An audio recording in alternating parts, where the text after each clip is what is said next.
12 अक्टूबर को राजमाता विजयाराजे सिंधिया की जन्म शताब्दी के अवसर पर पीएम नरेंद्र मोदी दिल्ली में आयोजित मुख्य कार्यक्रम में 100 रुपए का सिक्का जारी करेंगे।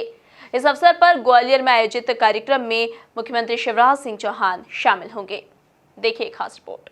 12 अक्टूबर को राजमाता विजयाराजे सिंधिया की जन्म शताब्दी है। इस अवसर पर केंद्र सरकार 100 रुपए का सिक्का जारी कर रही है। दिल्ली में आयोजित मुख्य कार्यक्रम में देश के प्रधानमंत्री नरेंद्र मोदी 100 रुपए का यह सिक्का जारी करेंगे। वहीं ग्वालियर में आयोजित कार्यक्रम में मुख्यमंत्री शिवराज सिंह चौहान शामिल होंगे। इस सिक्के का वजन 35 ग्राम होगा, जिसमें 35% चांदी, 40% तांबा और 5% जस्ता और निकल शामिल रहेगा। आप सभी को पता होगा कि राजमाता विजयाराजे सिंधिया जी का ये जन्म शताब्दी वर्ष है और आने वाले 12 अक्टूबर को इस वर्ष का समापन हो रहा है। आदरणीय प्रधानमंत्री नरेंद्र मोदी जी ने इस उपलक्ष्य में 10 रुपये का एक सिक्का भी जारी करना तय किया है। वो 12 अक्टूबर के दिन जारी होगा, जिसका आप मीडिया के माध्यम से भी देश के लोग देख सकेंगे। एक बहुत गौरवशाली क्षण न केवल जनसंघ के कार्यकर्ता बल्कि मध्य प्रदेश की संपूर्ण जनता के लिए रहेगा, क्योंकि राजमाता के ममत्व से सभी भली भांति परिचित रहे हैं। इसी दिन आदरणीय प्रदेश अध्यक्ष विष्णुदत्त शर्मा जी ने घोषणा की है कि भोपाल और ग्वालियर समेत संभाग मुख्यालयों पर, खासकर ग्वालियर में एक बड़ा आयोजन राजमाता जी के इस महान दिन के अवसर पर होगा और एक कार्यक्रम भोपाल राजधानी में होगा।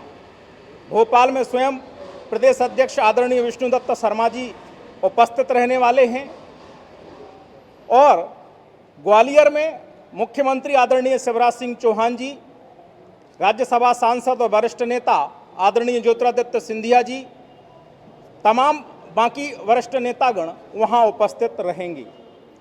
हम सब के लिए, क्योंकि आपने देखा होगा कि भारतीय जनता पार्टी राजमाता को लेकर एक प्रेरणा पुंज के तौर पर लगातार मानती रही है। हमारे इस दीनदयाल परिसर में भी उनकी प्रतिमा सुशोभित है। तो इस अवसर पर एक कार्यक्रम के बारे में जो प्रदेश अध्यक्ष आदरणीय विष्णुदत्त शर्मा जी ने ग्वालियर में अभी घोषणा की है, उसके बारे में आपको बताना था। वहीं कांग्रेस द्वारा लगातार राज्यसभा सांसद ज्योतिरादित्य सिंधिया पर किए जा रहे व्यक्तिगत हमले पर बीजेपी प्रवक्ता रजनीश अग्रवाल ने कहा कि ये सत्ता जाने के बाद कांग्रेस की बौखलाहट है। देखिए, कल इस बारे में बहुत बात हो चुकी और बहुत स्पष्ट बात हो चुकी। ये खीज, एक खिसियाहट, ये बौखलाहट कांग्रेस के अंदर जब से सिंधिया जी ने कांग्रेस छोड़ी है तब से बेतहासा है, जोरों से है। गाली गलौज की भाषा। अरे इस देश में संविधान है, न्यायालय है, तमाम संस्थाएं हैं। ये चलते फिरते न्यायालय बन गए क्या? किसी की भी संपत्ति को किसी भी कुछ भी बताने का काम करना शुरू कर देंगे। और अभी 4-5 महीनों में, अगर आपको सब कुछ पता था तो 15 महीने में फिर आपने क्या कुछ नहीं किया? इसका मतलब है कि आपके मन में पाप था, आपके मन में चोर था। आप अगर आज़ादी की बात करते हैं तो इस देश में आज़ादी के बाद, इस मध्य प्रदेश में 1956 के बाद सरकारें आपकी रहीं। इस देश में 37 बजट आपने पारित किए, 40 साल से ज़्यादा मुख्यमंत्री आपके रहे।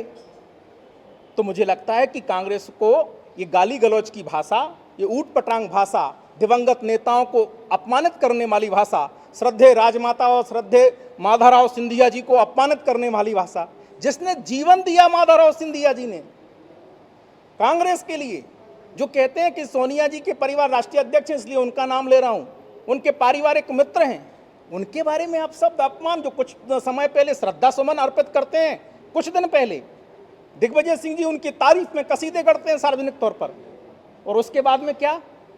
उसके बाद में उसी पीसीसी के कार्यालय में एक वरिष्ठ नेता और पूर्व मंत्री के द्वारा अपमान होता है। इससे ज्यादा दोगली राजनीति कभी आपने, आप मीडिया के लोग भी सतर्क और सचेत रहने वाले, कभी नहीं देखी होगी।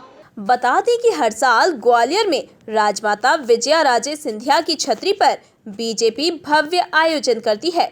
इस साल भी राजमाता को याद करते हुए कार्यक्रम आयोजित किया जाएगा, जिसमें सीएम शिवराज सिंह चौहान शामिल होंगे। साथ ही कोरोना काल के चलते कई बड़े नेता वर्चुअल रूप से मौजूद रहेंगे। भोपाल से सुशील यादव के साथ राकेश शर्मा की रिपोर्ट।